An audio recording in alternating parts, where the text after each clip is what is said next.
Et faut me suivre. On va faire comme le jeu des 1000 francs. Je vais dire bonjour après. Bonjour. C'est trop gentil. Eh ben merci d'être venu après la pause déj à presque 14h pile pour nous entendre parler de Moving our Legacy DNS Stack to a Cloud Native Streaming Based Architecture. Incroyable. Voilà. Incroyable. Niveau C1. Hein. On a viré PowerDNS et on a mis du Kafka. Ouais. C'est moderne. Hein. Voilà. C'est moderne. Donc, comme je vous le disais tout à l'heure, j'ai un collègue qui n'installe pas les polices de caractère emoji. Donc, voilà, moi c'est Laurent Doguin, je travaille pour les Developer Relations chez Clever Cloud. Normalement, il y a un emoji à côté du nuage, il y a un emoji ID, vous savez, l'ampoule qui brille. Donc, ça fait Clever Cloud. Oh, c'est ridicule. Du coup, vous pouvez... Je ne savais même pas en plus. Hein. Mais... Je suis désolé. On a acheté le nom de domaine. Si vous allez sur emoji ampoule, emoji nuage.ws, vous tombez sur le site de Clever Cloud. Faites que ça si vous avez un Mac. Ça Normalement, il y a un emoji bière et un emoji guitare. Donc, je vends de la bière. Alors, là, tu vois, c'est l'avantage d'une conf sysadmin, c'est que je peux parler de la bière. Je peux dire que ça intéresse probablement des gens. C'est réduit. Ça s'appelle la marmotte masquée. Ça c'est des amateurs de vin. À Paris, au 3.8, et dans pas endroit bien. Bref, avant, je travaillais chez Couchbase et Nuxeo. Couchbase, c'est une boîte de NoSQL. Donc, le big data, je l'ai un petit peu fait. Et c'est la raison pour laquelle je suis là aujourd'hui. Un dev qui a fait de la big data pour parler de DNS. C'est un peu ça l'idée. Et avant, je travaillais chez Nuxeo, Enterprise Content Management. Ouais, c'est un truc un peu enterprisey, un peu chiant comme ça. Mais en 2013, on avait déjà écrit un reverse proxy en Go pour faire du Docker. Et je pense que c'était en avance de phase de plein de gens. Sauf que le truc est mort parce que notre métier, c'est de faire du Java. Donc, on a arrêté de faire les cons et de faire de l'infra. Chacun son truc. Ouais. Du coup, je me présente, je m'appelle Esu Koltehachi. Donc, je suis un développeur qui s'est infiltré chez les sysadmins. Je suis à la base développeur système, donc tout ce qui est au niveau noyau et des choses comme ça. Je suis pas un ops, je suis vraiment un développeur. Et du coup, je travaille pour Clever depuis 2 ans. Donc, vous pouvez me retrouver sur Twitter et GitHub, des trucs super. Des réseaux sociaux. Non, je fais pas de bien. Désolé. J'aimerais bien. Alors, l'agenda de la journée, n'importe quoi, de l'heure qui vient, des 55 minutes qui nous restent. On va, ça, je pense que vous n'avez rien à cirer, vous êtes déjà au courant. Ça sert à quoi un DNS? Quels sont les use cases d'un DNS? Ça, je pense que ça va. Et plutôt focus sur comment est-ce qu'on fait du DNS actuellement chez Clever Cloud et surtout comment est-ce qu'on en est venu à virer toute notre stack pour mettre Stream DNS, notre nouveau projet open source de gestion de DNS, un serveur DNS avec du Kafka derrière et pas plein d'autres choses bizarres. Alors, Alessio, à quoi ça sert un DNS en vrai? C'est marrant. Ok, il me fait des trucs qu'on n'avait pas préparés. Donc, en gros, un DNS, si on la regarde de façon simple, c'est juste un tuple de clés et de valeurs. Donc, en fait, un nom de domaine auquel on ajoute un type, parce que c'est toujours intéressant, vers une valeur. Quand vous commencez à creuser la doc des RFC 1035 et 1034, si je ne m'abuse, en fait, DNS, ce que je trouve marrant, ça peut ne pas être partagé, mais c'est en gros la base donnée clé-valeur la plus grosse au monde. Et donc du coup, je dis pas qu'on peut s'en servir comme une base de données, mais c'est très marrant. Si quelqu'un fait ça, bon, pourquoi pas. Il y a une chose qui est ici utilisée, c'est que depuis qu'on fait des services distribués, vous savez, tous les microservices qui nous demandent du coup tout un tas de nouvelles containers ou de VMHO à chaque fois, et du coup les informations sur qui, où est qui, des choses comme ça, il nous faut une espèce d'annuaire. En fait, le DNS peut nous servir aussi de service registry, donc cette espèce d'annuaire pour nous dire le service Intel providé par ce microservice-là est disponible à l'IP temps. Donc en fait, les DNS sont un très bon moyen de faire du service registry. Le problème des DNS, notamment, c'est au niveau des caches. C'est là où on demande la question, genre, qui a eu un problème de cache DNS dans la salle?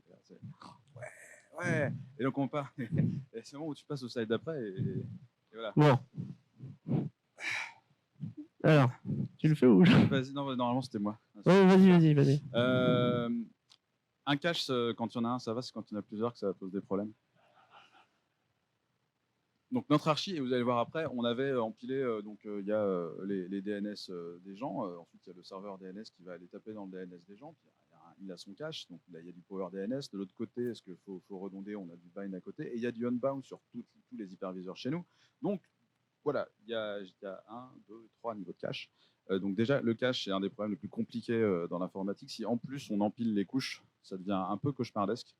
Et pour vous donner une petite idée, donc notre dernier incident prod DNS, on avait Power DNS et on le monitorait de façon assez simple. On lui demandait de résoudre une query DNS normale, mais chez nous, interne, parce que nous, on s'en sert pour toutes les machines qu'on gère en interne. Et on ne s'est pas trop posé de questions, donc on lui a dit, vas-y, résous ce nom de domaine interne à Clever.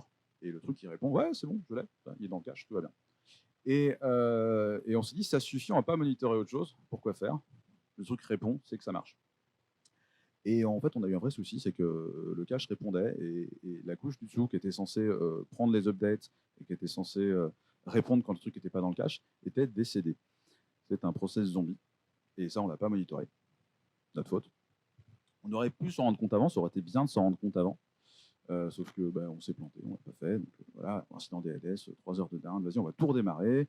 Tout redémarrer en cold en plus, parce qu'il faut, tu n'as pas de truc pour réchauffer ton cache, il faut tout recharger, le gros fichier dégueu.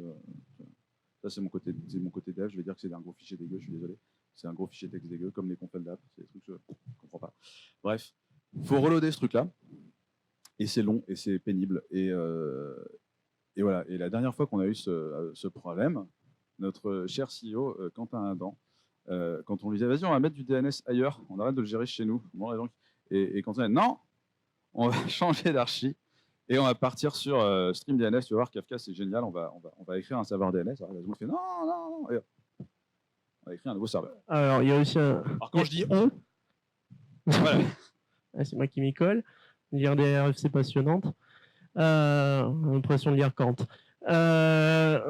Bref, et il y a aussi une autre chose, c'est que le DNS, si on prend une communication réseau, est une des choses les plus importantes. C'est-à-dire que si vous ne faites pas la résolution au DNS, de toute façon, il va rien se passer du coup.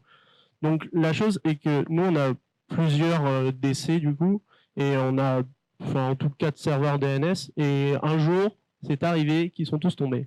Et du coup, plus rien de parler. Et donc, il fallait, la nouvelle archi, si vous voulez, son but, c'est qu'elle scale beaucoup mieux les serveurs DNS. Et on va voir pourquoi les anciennes technos, en fait, posaient problème pour nous. Parce qu'on sait tous que le réseau, c'est le truc le plus sûr, évidemment, de notre archi. Ouais, comme l'IO. Alors, en gros, la previous architecture, donc c'est magnifique. Donc ça, c'est des HV. Voilà, bon, il y en a plein. Et en fait, sur chacun des HV, on a un unbound. Et en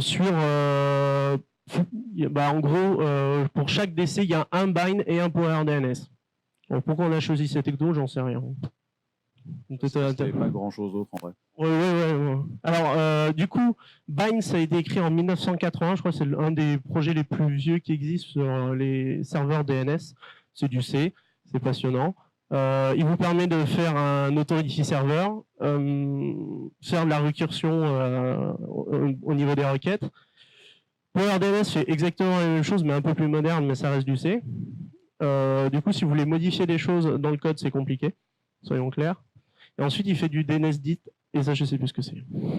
Alors, il s'est pas présenté ici, c'est du load balancer. En entier tout à l'heure, mais en fait, Alessio, il écrit du Rust toute la journée. C'est pour ça, quand il parle de C, un peu, il écrit du Rust tout le temps. Non, je fais de l'assembleur aussi. C'est plus marrant. Et Unbound, du coup, nous, il nous sert surtout de cache, en fait, et pour rediriger vers le serveur bind ou le serveur PowerDNS. Il nous sert de load balancing aussi et de cache, donc lui, il est vraiment mis sur tous les HV. Je crois que le problème est venu de lui, le premier problème que tu as cité. En fait, tu es obligé de mettre un cache sur PowerDNS, parce que si PowerDNS prend toutes les requêtes, il tombe. Donc on a mis un unbound sur chaque truc pour éviter ça. Et PowerDNS, ok.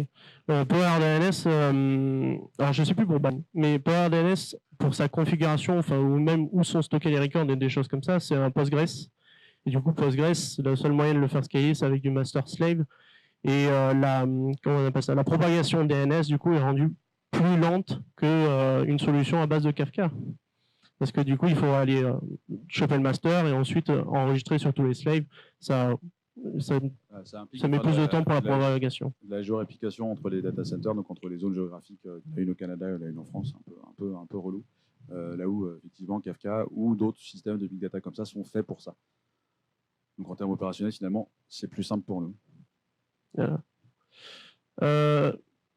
Ça marche plus. Pourquoi ça marche plus? Je vois. Attends, je tente un truc. Je sais pas, peut-être qu'il cherche l'adresse du. Je sais pas. Bon, tant pis. Il cherche l'adresse. Elle est bonne celle-là. Ah, je l'ai comprise. Et donc du coup, pour la résolution des requêtes, comme je disais, donc on a nos machines virtuelles qui tournent sur plein d'hyperviseurs. Le nombre de machines virtuelles qui tournent en moyenne par HV, c'est combien? Genre, moi, je pense que c'est 150 ou 160 par HV. On a overcommit pas mal, parce que rigolez pas, on le fait tous. Hein. Non, mais c'est bon, on veut gagner de l'argent. Hein. Oups, faut pas dire ça. Peut-être pas une conf de capitaliste, on m'a menti. Donc du coup, ça part des VM, la résolution de requête, ça passe par Unbound, et ensuite ça va taper un des deux PowerDNS, enfin soit PowerDNS, soit Bind, il fait selon ses envies. Et voilà, donc ça c'est pour la résolution. Et du coup, ce qu'on va faire maintenant, oui, c'est que PowerDNS et Bind sont capricieux du coup. Ça fait un quart d'heure qu'on leur tape dessus, je pense que voilà, on peut... en fait, on n'arrive pas à se contenir. Il faut vraiment qu'on exhorte notre rage. Et du coup, l'architecture de StreamDNS qui va arriver. Non, voilà, c'est pour moi. Ok. Donc, il y a moins de flèches, ça a l'air plus simple comme ça. Attends, je vais remettre des flèches quand même, histoire de. Comment ça se passe, déjà l'installation du truc? Il y a un gros Kafka qui est transverse. Ça veut dire que globalement, on a un cluster Kafka qui prend en stream toutes les diffs, toutes les nouvelles configurations qui arrivent. C'est lui qui fait office de vérité. Même si on va se dire Kafka, c'est pas acide, tout ça, machin, bon, pour ce cas-là, à la limite, on s'en fout. La raison pour laquelle on l'a choisi, c'est parce que si j'ai un nœud Kafka qui tombe, c'est pas grave, j'ai un cluster, ça va bien se passer. C'est mieux qu'un PG, même si Postgre c'est très bien, beaucoup d'amour, on en fout partout. L'autre intérêt de Kafka, c'est aussi que ça permet de faire de la géoréplication, ce que je disais tout à l'heure, donc on en a un par zone Clever Cloud. Et comme on fait du cloud privé, et qu'on a quelques zones chez des clients et qu'on ne s'amuse pas à avoir plusieurs zones à plusieurs versions, on a globalement un seul cloud, des petits bouts de cloud un peu partout, c'est vachement plus facile de tout synchroniser comme ça. Donc comment ça se passe? Il y a un Kafka, il y a un consumer sur chaque instance de StreamDNS. StreamDNS, c'est un binaire gros, on va en parler tout à l'heure. Le consumer, du coup, récupère toutes les updates et il stocke tout en local. Donc c'est comme si vous aviez un cache local. Ça, c'est facile à déployer, c'est un gros binaire gros, on le pose, c'est terminé. Avec la configuration qui va bien. Donc en pratique, comment ça se passe? Pour une résolution DNS, les VM ou l'HV font une requête directement sur StreamDNS, donc avec le clé valeur embarqué qui fait office de cache de tout ce qu'on a mis dans le Kafka. Comment on update tout ça? Donc Kafka, c'est un modèle producteur et consumer. Les consumers, c'est ceux qui sont sur les agents. Les producteurs, c'est tous les trucs qui vont mettre à jour notre conf DNS. Donc on a un certain nombre de services qui permettent d'instancier des nouvelles VM. Chaque fois qu'il y a ça, il y a un nouveau message qui part dans le Kafka, qui est produit dans le Kafka, et qui va arriver par StreamDNS. StreamDNS va prendre ce message, il va le coller dans la base clé valeur, on aura un cache à jour. C'est comme ça que ça se passe. Pour cette archi, on a choisi de partir sur de l'event sourcing. Alors l'event sourcing, en gros, alors, je pense que j'ai un schéma, c'est mieux qu'une définition. Le principe de l'event sourcing, c'est de différencier les reads et les writes. Tous les writes, c'est du write to headlog. Si vous faites un peu de big data, le write to headlog, c'est j'enchaîne des diffs. Ça veut dire que je ne vais jamais muter un état. Parce que le problème, c'est quand tu viens muter un état dans une DB, c'est là où il peut se passer des trucs bizarres.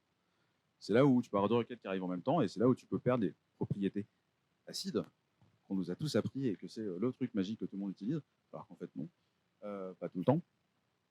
Typiquement, l'exemple qu'on donne à l'école, c'est ouais, la banque c'est acide. En fait, non, la banque c'est pas acide, c'est le système le plus distribué du monde et du coup c'est pas acide, mais c'est pas grave. On peut quand même s'en servir pour faire des choses rigolotes, notamment ceci. Bref, on a tous les writes, toutes les mutations qui sont stockées les unes à la suite des autres. Et là, normalement, vous dites, ok, mais quand je veux lire ce truc-là, comment est-ce que je fais pour avoir un état cohérent? C'est vraiment la question qu'on se pose. Et dans l'event sourcing, en fait, c'est ça. J'écris plein de diffs. Et à côté, je vais avoir un autre service qui me permet de reconstituer un état requêtable en fonction des services qui vont regarder ce truc-là. Là, comme ça a l'air un peu compliqué. Et puis, on se dit, c'est un pattern quand on fait du software enterprise avec plein de microservices et tout. C'est encore plus. Et effectivement, c'est compliqué. C'est pas pour tout le monde.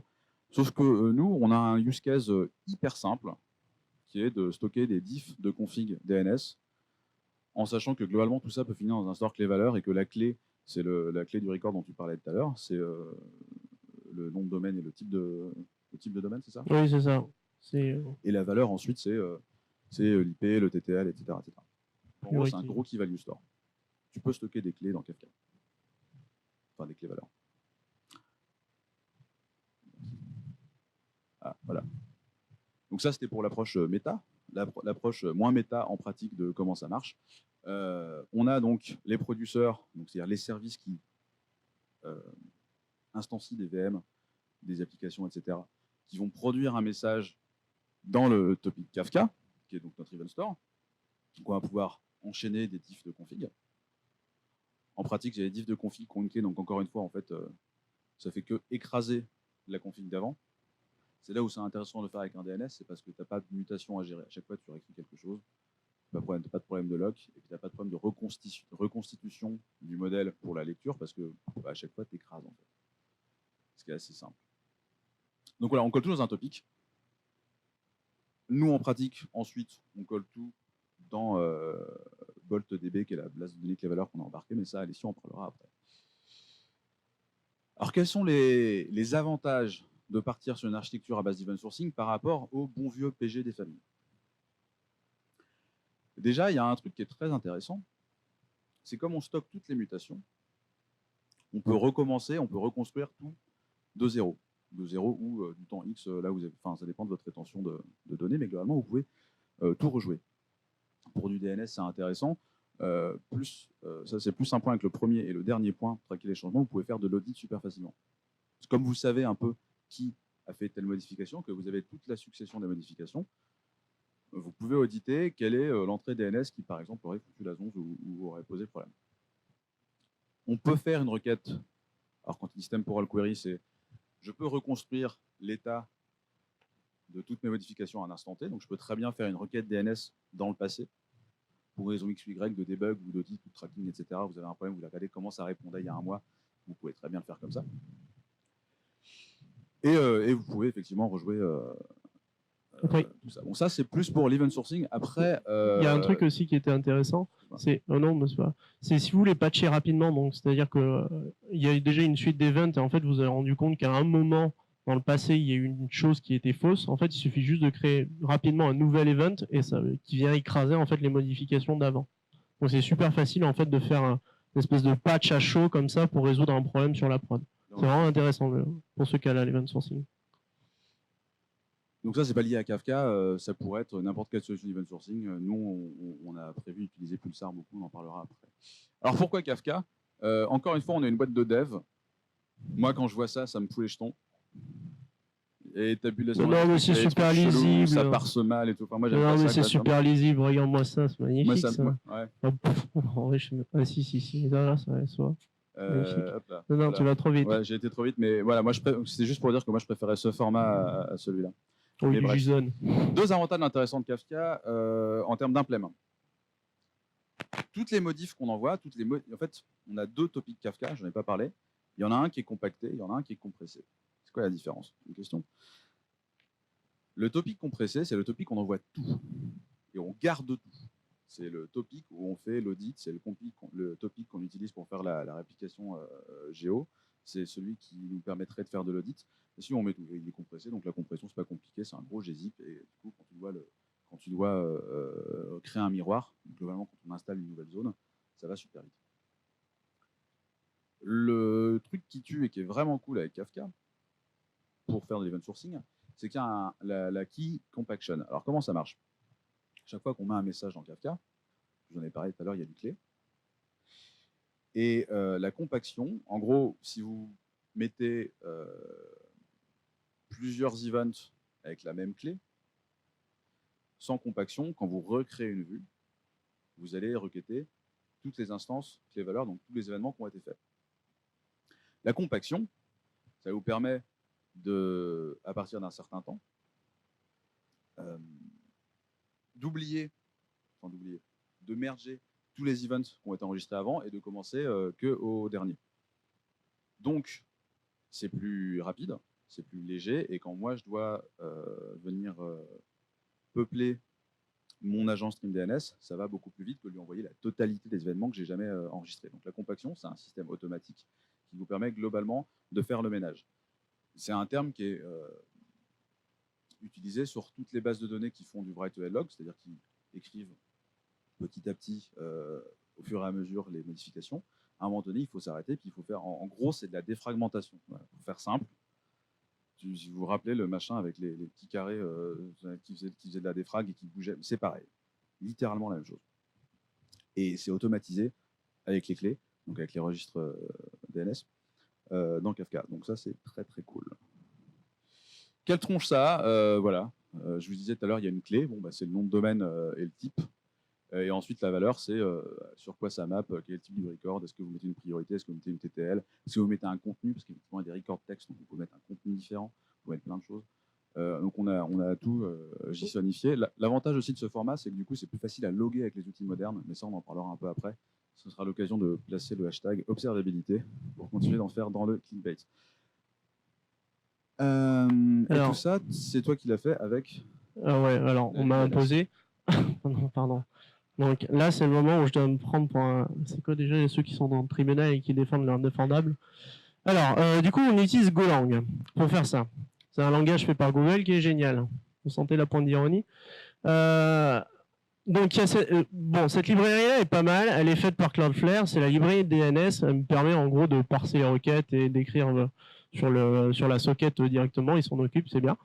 Donc, c'est une très grosse librairie de DNS. Si vous avez un jour des choses à faire, à écrire, des ops qui écrivent du code.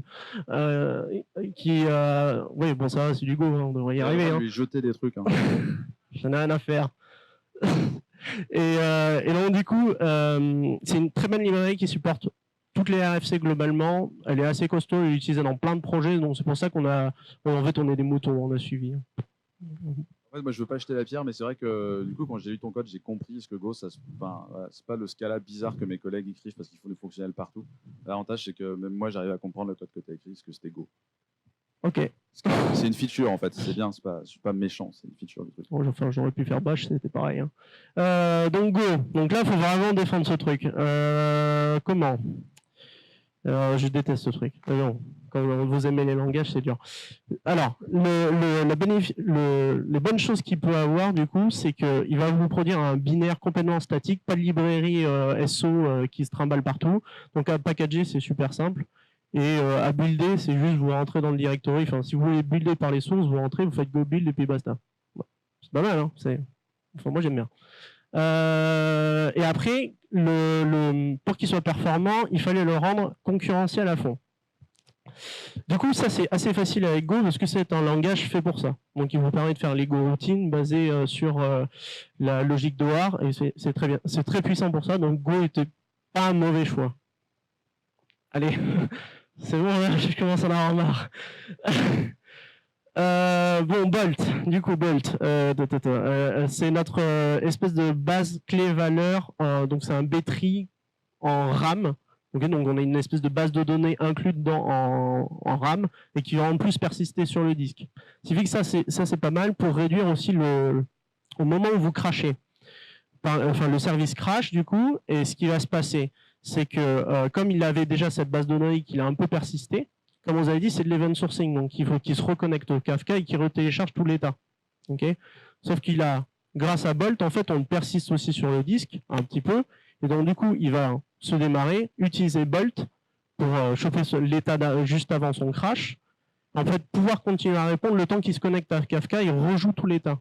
Parce qu'en fait, il y a le souci de l'event sourcing, c'est que ça peut être gros. Plus si vous avez des trillions de messages, je ne sais pas si les gens ont des trillions de messages, mais en tout cas, si vous avez des trillions de messages, il faut tout rejouer, de 0 jusqu'au début. Sauf si vous faites on pourrait imaginer un système de checkpoint. Qui s'appelle de la compaction. Oui, voilà. Voilà. Donc, ok. Tiens. Donc, avec la compaction, donc en fait, nous, on a deux topics. On a le topic avec la compaction et le topic sans la compaction. Le topic sans la compaction, en fait, nous sert d'historique au cas où il y a quelqu'un qui fait toc toc, bonjour, c'est pour un audit, donnez-nous toutes les données, je vais vous aider à RGPD, enfin, de ces trucs, quoi. Et donc, du coup, on utilise Bolt qui est assez rapide, enfin, je crois. Et c'est maintenu par etcd, et c'est les gens qui font les key value en distribué là. Et je sais plus ce qu'ils font d'autre. Ouais, bon. Ils écrivent du Go for a living, moi ça suffit. Donc en gros, l'idée de faire du Bolt plus du Kafka, bah si tu vois, ah bah non, ça supporte pas les emojis, c'est des images. Et toc. Donc du coup, Bolt plus Kafka, ça nous fait un write reload, comme je vous l'ai expliqué, hyper rapide, ce qui est intéressant. Donc en fait, vraiment, le seul moment de downtime qu'on peut avoir, c'est le temps que... Alors nous, on utilise Linux. Il y a des gens sur Windows? Bah tant pis. C'est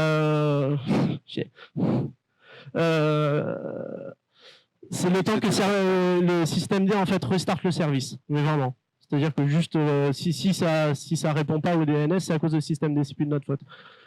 Et je trouve que j'ai fait vraiment de la merde. Et du coup, ça reload et ensuite ça crée du coup moins de downtime. Moins de downtime, ça veut dire plus de clients, plus d'argent.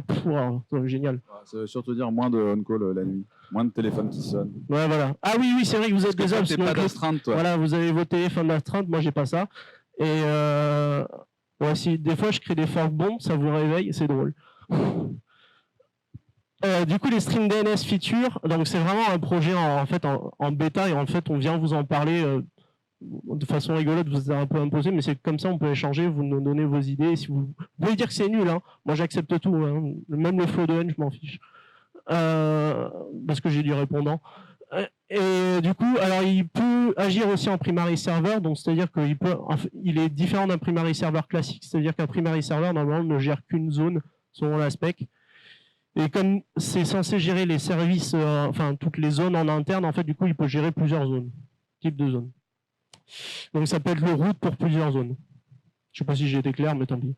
Donc du coup, il peut être un zone authority, resolve, il gère aussi la XFR, la récursivité DNS, et pour tout ce qui est observability, ce truc buzzword, en gros, c'est du statsd, donc un format hyper classique. En gros, je peux faire des compteurs, des jauges, des histogrammes.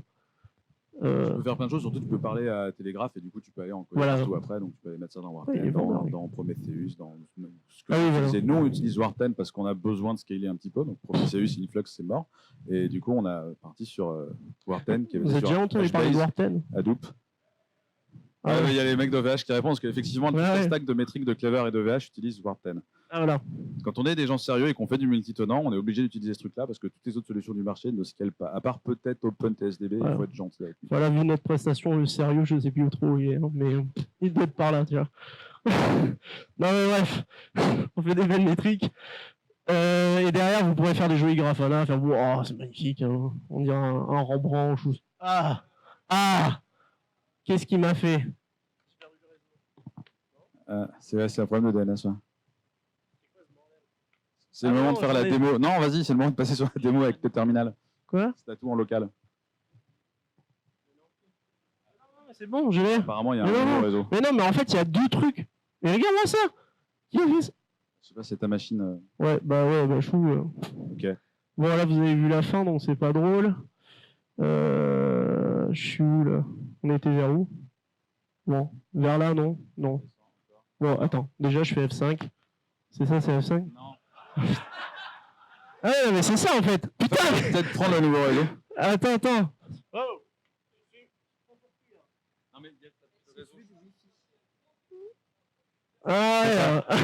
Note que c'est pas nous qui avons installé le Wi-Fi quand même. Hein.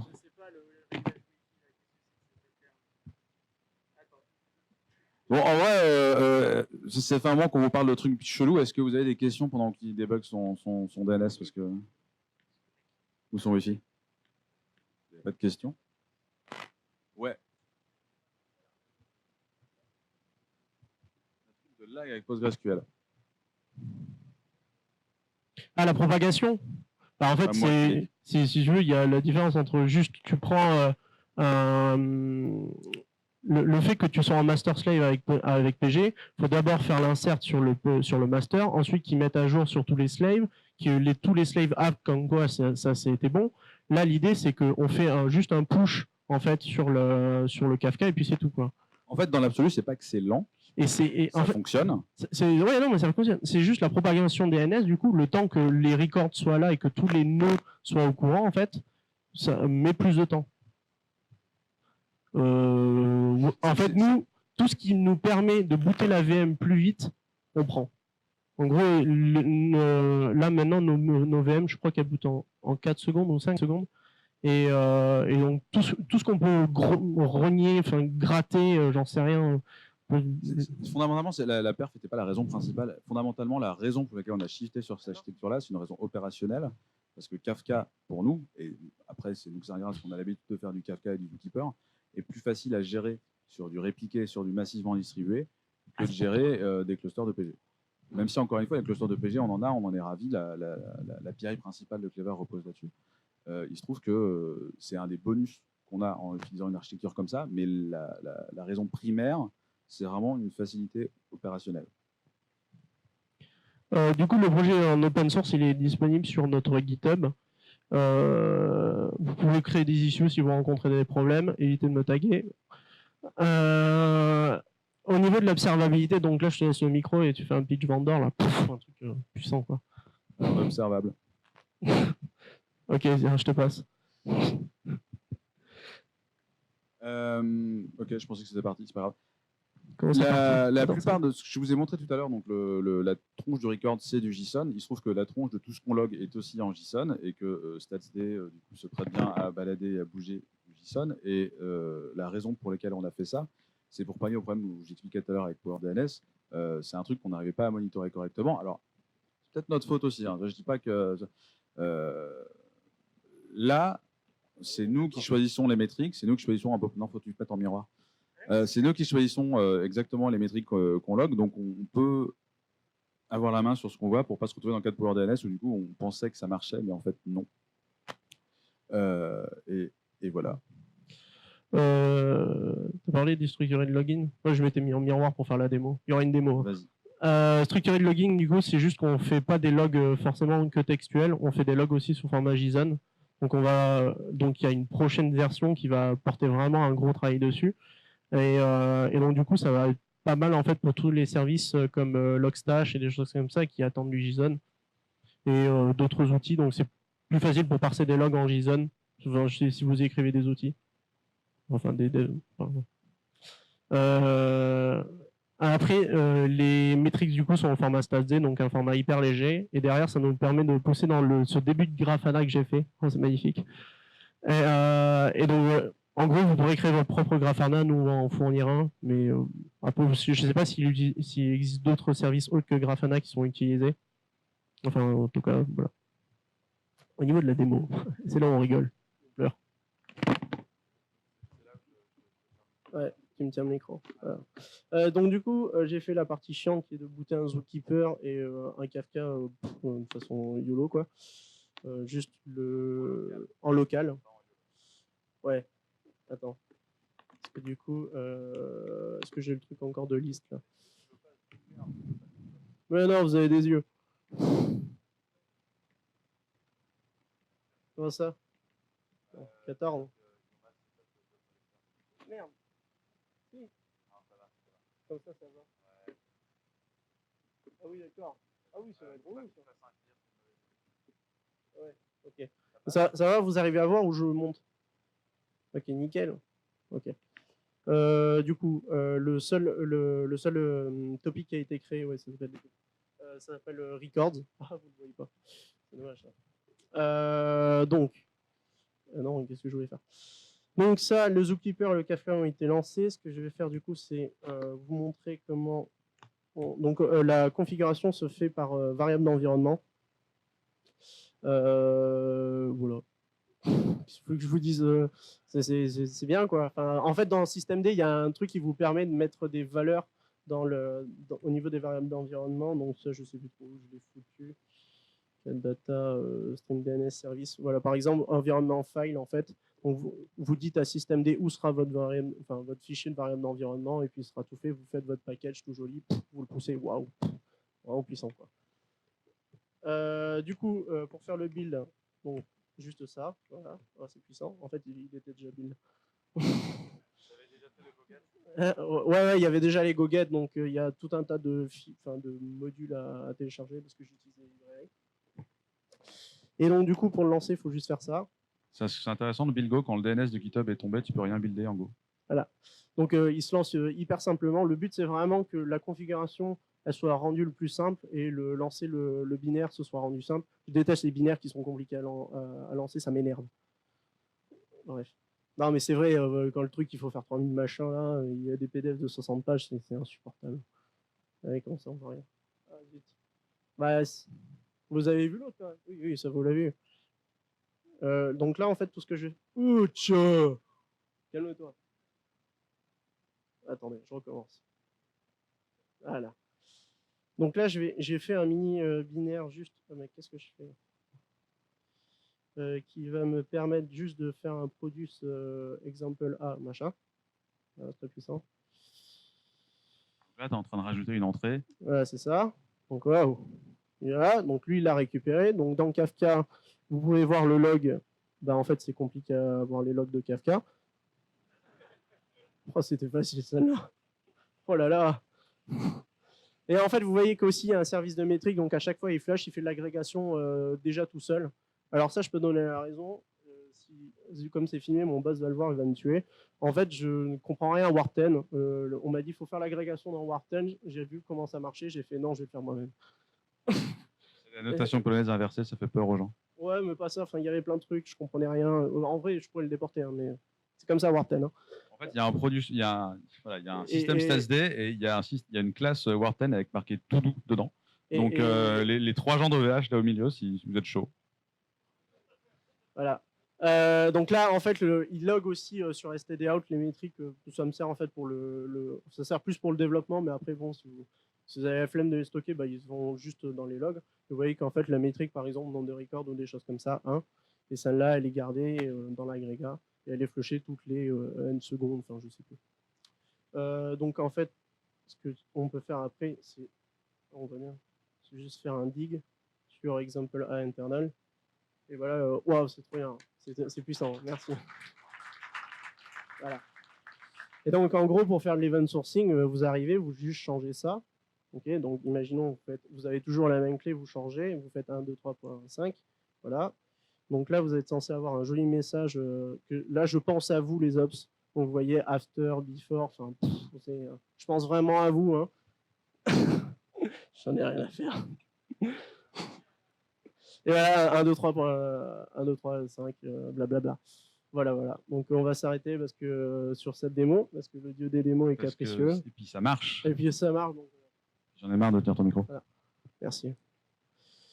Au niveau de la roadmap, oh, c'est en rouge et tout, c'est puissant, quoi.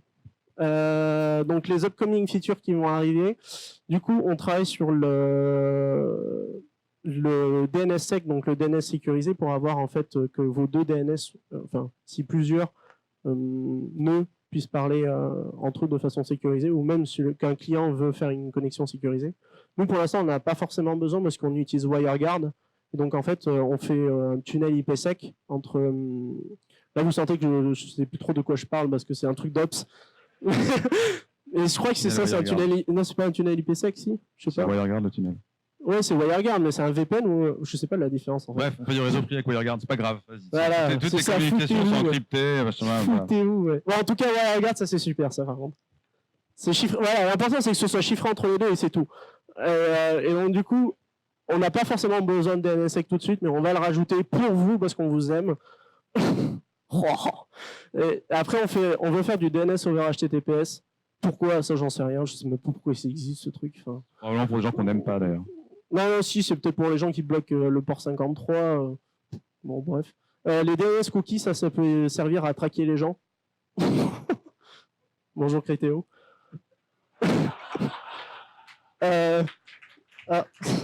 Bisous. Non, mais ils sont ailleurs. Ils ont leur conféré en même temps. C'est pour ça. Je me suis permis. Il y a des gens qui étaient là aussi. Ah merde. Coucou. Mais pourquoi vous êtes là? C'est une autre. C'est aujourd'hui en plus votre truc NABD là. Du coup là c'est à toi pour parler de Pulsar, un produit de la Silicon Valley. C'est waouh. C'est much amazing. Ouais, c'est waouh. Qu'est-ce que tu as mis après? Voilà, c'est ça. C'est ce qui me semblait. Alors Pulsar, c'est un produit de la fondation Apache qui est venu de chez les gens de Yahoo et de plein d'autres gens. Donc l'intérêt de Pulsar, outre le fait que la plupart des features payantes de Kafka qui sont chez Confluent sont open source chez Pulsar, enfin, sur Pulsar, c'est surtout que là, il y a plusieurs boîtes qui contribuent à Pulsar. J'ai vu des messages de la team OVH Metrix sur la mailing list de Pulsar récemment, donc ça c'est cool. Il y a Streamlio, bon, je crois qu'ils ont été rachetés par les mecs qui font Splunk. Il y a Streamnative, enfin il y a plusieurs boîtes derrière. Et en termes j'allais dire d'orchestration, mais c'est pas du tout ça que je veux dire.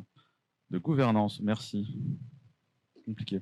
C'est quand même vachement plus simple que Confluent qui fait Kafka tout seul dans son coin et qui en plus t'explique qu'il va gicler Zookeeper parce que ça l'ennuie. Nous, on aime bien Zookeeper, on a l'habitude d'en faire. On aime bien Hadoop, on a l'habitude d'en faire. Il se trouve que Pulsar, c'est basé sur Bookkeeper et Zookeeper, sur toute la partie writing headlogs et du Bookkeeper. Donc, c'est des trucs qui sont vraiment connus, utilisés depuis longtemps dans d'autres projets. Et c'est assez rassurant. L'intérêt de Pulsar aussi pour nous, quand on crée un topic dans Kafka, ça assigne 20 MB par défaut au topic en barre. C'est un petit peu désagréable quand on en veut beaucoup. Il se trouve que nous, on va aussi servir de Pulsar, par exemple, pour gérer les logs de nos applications chez Clever, et on aura 2 topics par app, donc 2 topics par déploiement. On fait un peu plus de 100 000 déploiements par semaine en ce moment, donc je peux imaginer le nombre de topics. Dans Pulsar, c'est topic virtuel. On n'assigne pas 20 MB à un topic tout de suite. On attend. C'est du lazy. Du coup, on peut en avoir beaucoup plus. Ce qui est un peu rassurant pour nous quand on fait du multitenant. L'autre truc super intéressant avec Pulsar, c'est le tier storage où on peut déporter une partie de tout le stockage Pulsar, de tous les messages dans du S3. Donc on peut faire du stockage froid, peut-être du glacier, j'en sais rien, mais en gros, on peut virer les trucs qu'on n'a plus l'habitude de requêter dans du S3, ça coûte moins cher et c'est pas mal. Si vous voulez en apprendre plus sur Pulsar, vous avez une superbe présentation qui a été faite par Quentin Adam et Steven Leroux, respectivement de Clever Cloud et d'OVH. Il y en a une en anglais, il y en a une en français. Voilà, ça c'est dans notre roadmap. L'idée c'est de supporter Pulsar et au moment où on aura Pulsar, en plus on mettra plus d'infos sur les messages DNS que nous on stocke dans les topics pour faire encore plus d'audits. Mais après, ça c'est plus nous que ça regarde côté producer. Je te laisse le mot de la fin. Ok, donc cette slide-là, c'est pour les gens qui doivent prendre des notes et faire un retour de conf. Donc vous prenez juste en photo, ce sera parfait. Du coup, donc je rappelle juste une architecture en event sourcing qui va permettre du coup cette multi-tenance et toute cette chose-là, c'est more resilience. On utilise Kafka et bientôt Pulsar. En fait, il faut qu'ils débloquent une issue sur Pulsar et on est plein à les tanner dessus. Donc dès qu'ils auront fait ça, je pourrai intégrer Pulsar. Ça résout les problèmes de cache DNS parce qu'en fait, il n'y a plus de cache DNS en gros. Enfin, vous installez des agents stream DNS sur toutes vos machines et puis c'est tout. Ça résout nos problèmes opérationnels d'empilement de couches DNS. Maintenant, c'est plus simple, il y a un Kafka et un agent, c'est tout. Voilà. Donc, pour résoudre le problème, on l'élimine une cache en fait. Donc, comme ça, c'est bon. Et du coup, une meilleure propagation DNS vu qu'en fait, vous avez cet énorme bus qui est Kafka et en fait, tout le monde écoute. Donc, si un service rajoute un nouveau record, d'un coup, tous les agents stream DNS seront au courant. Donc on met vraiment la mise à jour des records DNS plus rapide. Voilà. Fondamentalement, l'idée c'était d'avoir une architecture un peu plus récente sur les DNS, qui est quand même une spec qui a 30 ou 40 piges. Respect, les mecs ont déjà pensé au service registry, c'est utilisé dans Cube et dans plein d'autres trucs, et c'est cool. Moi, je m'en servais quand je faisais du peer-to-peer avec UPnP et DLNA pour faire de la reco automatique de machines, tu vois, c'est le service registry DNS, tu vois, donc DNS quand même, c'est un joli standard, mais les outils n'avaient pas beaucoup évolué. Et pour nous, d'un point de vue opérationnel, Kafka a vraiment simplifié ça. Il nous a permis de mettre un petit peu de cloud native dans notre stack DNS. Voilà. Est-ce que vous avez des questions? Questions, remarques, flow de haine, on prend tout. Oui, un à la fois pour le bashing. Oui. Ah bah, j'avais dit que je prenais là, mais bon, ok. Bah, c'est la vie, injuste. Oui. Donc là, si je comprends bien, en gros, dans le Kafka, vous avez l'intégralité des événements. Ouais. Vous avez chronométré en partant de 0. Vous avez tout qui s'éteint, Kafka redémarre, donc il y a un push d'événements à reconstituer. Comment ça, Kafka s'éteint? Non, mais attends, ça se passe pas aussi simplement que ça.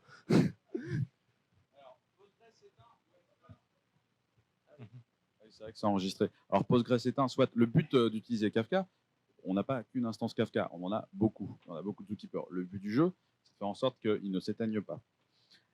Si un jour on a tout le Kafka qui crache avec tout ce qu'il y avait dedans, bah, c'est l'équivalent de perdre tous tes Postgre qui faisaient ton PowerDNS et ton Bind. Ça craint, sauf que ça a plus de chances d'arriver avec 2 instances de PG qu'avec un gros cluster Kafka. Mais ça arrivera quand même, parce que de toute façon, Je ne tout parle arrive. pas de perdre, hein. Je te parle juste, tu es obligé de l'arrêter pour une upgrade majeure qui est incompatible. Non, mais tu fais des Enfin, running et puis, il y a upgrades. un milliard de raisons, mais c'est-à-dire que Là, en fait, tu dois rejouer tous tes événements pour que ton 20 serveur ait l'intégralité du truc. Et ce rejeu d'événements-là, il se produit il faut combien de temps? C'est quelques secondes Nous, on a combien de. Je pense que je mets 3 à 5 secondes pour 500 000 records ou. Ouais, un truc comme ça. Donc, en fait, c'est assez je bombarde le truc et en fait, je le parallélise. Et je pourrais faire plus, hein, mais pour l'instant, nous, c'est aussi par rapport à nos besoins. S'il y a des gens qui ont forcément des milliards d'enregistrements, là, par contre, on va faire un effort. Mais nous, on n'a pas encore atteint le million. Évidemment que tout peut cracher et que tu auras des problèmes avec plein de choses. La raison, encore une fois, pour laquelle on a choisi Kafka, c'est une raison qui est opérationnelle. On a beaucoup plus de chances de s'en sortir quand on aura un vrai pépin avec Kafka qu'avec Postgre. Disons que ce sera plus simple parce que c'est plus fait pour ça. C'est quelque chose qui est fait pour être distribué, quelque chose qui est fait pour être fault tolerant. C'est quelque chose qui est donc cloud native, contrairement à ce bon vieux Postgre. C'est vrai, si on y réfléchit, cloud native, c'est un buzzword juste pour dire qu'en fait, tu sais fail. Mais c'est que ça, hein. Un jour, il y a des gens qui ont fait Amazon, il y avait une SLA pourrie, on est tous devenus cloud native parce qu'il fallait survivre. Salut, merci pour la presse. La première question déjà, c'est le cache. Bah, il vous permet justement d'éviter ça pendant au moins quelques secondes, ou quelques minutes, ou quelques heures. Donc déjà, nous, quid du vrai cache? C'est Bbolt du coup. C'est la base clé valeur qu'on a embarquée dans SemiDNS, dans l'agent. D'accord. Mais donc, du coup, même si le Kafka tombe, au niveau du cache, il n'y a aucun problème. Oui, il est toujours là, ouais. Comment vous faites pour versionner, pour regarder de manière humaine vos zones? On fait pas. Non, ouais, là c'est trop early pour arriver à faire ça. Si en fait, de toute façon, on a toutes les historiques et on va le faire. Mais pour l'instant, je peux pas te répondre parce que le projet est trop early. Donc vous avez aucun moyen à un instant T de valider vos zones. Enfin, faut faire une recherche de tous les enregistrements, etc. Sur une zone donnée. Si vous voulez avoir tout le tas de machines qui répond. Oui. Après, ça nous prend pas longtemps de le faire, hein, honnêtement. Oui. Okay. Pardon, oui, j'ai oublié de le dire. On n'est pas des tarés, donc on a mis ça sur une partie de la prod. Pas sur toute la bande. Une bonne partie. Mais presque la moitié, on va dire. La moitié de la prod. Donc on est des tarés, mais à moitié.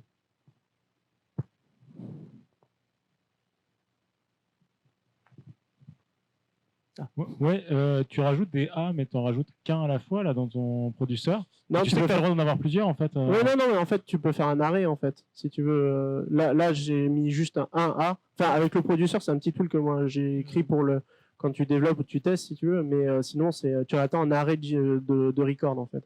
Pour la même clé. Bon, c'est pour ça, oui. Après, j'ai découvert qu'il y a des gens qui ont plusieurs valeurs pour un CNAME. Ouais, c'est possible. C'est dans Bind, vous pouvez configurer ça. C'est pas une très bonne idée, hein. Ça respecte pas du tout la spec.